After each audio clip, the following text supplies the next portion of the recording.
Hi viewers, আজকে আমি চলে এসেছি আমার ছাদ বাগানে সমস্ত রকম গাছের সম্পর্কে তোমাদের জানানো, যাতে তোমরা সহজে বুঝতে পারো যে ছাদে কোন কোন গাছ লাগানো সম্ভব এবং সেই গাছের কিভাবে যত্ন নিতে হয় বা কিছু কীরকম জায়গাতে লাগালে ভালো হয় তার সম্পূর্ণ ভিডিও তোমাদেরকে আমার এই ভিডিওতে দেব।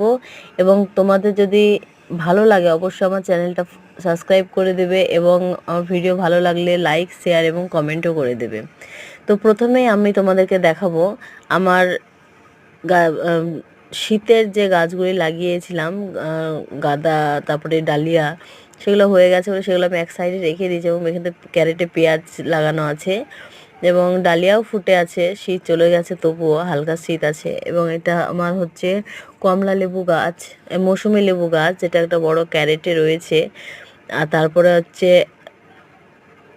ঢালাইয়ের যে টব, সেখানে আমার গোলাপ লাগানো আছে। তারপরে এটা হচ্ছে বেবি ডল, যেটা আমি শীতের শুরুতেই লাগিয়েছিলাম।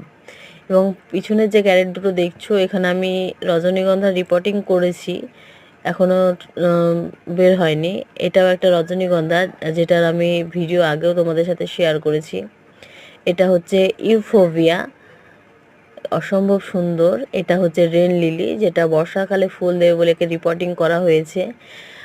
এটা টমেটো গাছ, যেটা টমেটো তোমাকে আমি আগের ভিডিওতে দেখিয়েছি এবং এখনও এগুলো কাঁচা হয়ে আছে বলে আমি তুলিনি। এটা হচ্ছে পিটুনিয়া, শীতের আকর্ষণীয় একটা ফুল গাছ। আমরা এই যে একটা পেয়ারা গাছ দেখছো, এটা কিন্তু একটা আলাদা প্রজাতির পেয়ারা, মানে এর ভেতরটা লাল কিন্তু উপরটা সবুজ। তারপর আমরা টবে কিন্তু খেজুর গাছও লাগিয়েছি, কি মজাদার তাই না? এইরকম বড় একটা টবে খেজুর গাছ আপনারাও লাগাতে পারেন। তারপর এটা হচ্ছে কমলা লেবু গাছ এবং এই ভেতরে ভালো করে খেয়াল করলে দেখতে পাবে যেখানে একটা কলাবতী গাছ আছে, যেটা কলার ফুল হয়। এটা ইনডোর প্ল্যান্ট, তবু আমি একে ছাদে রেখেছি।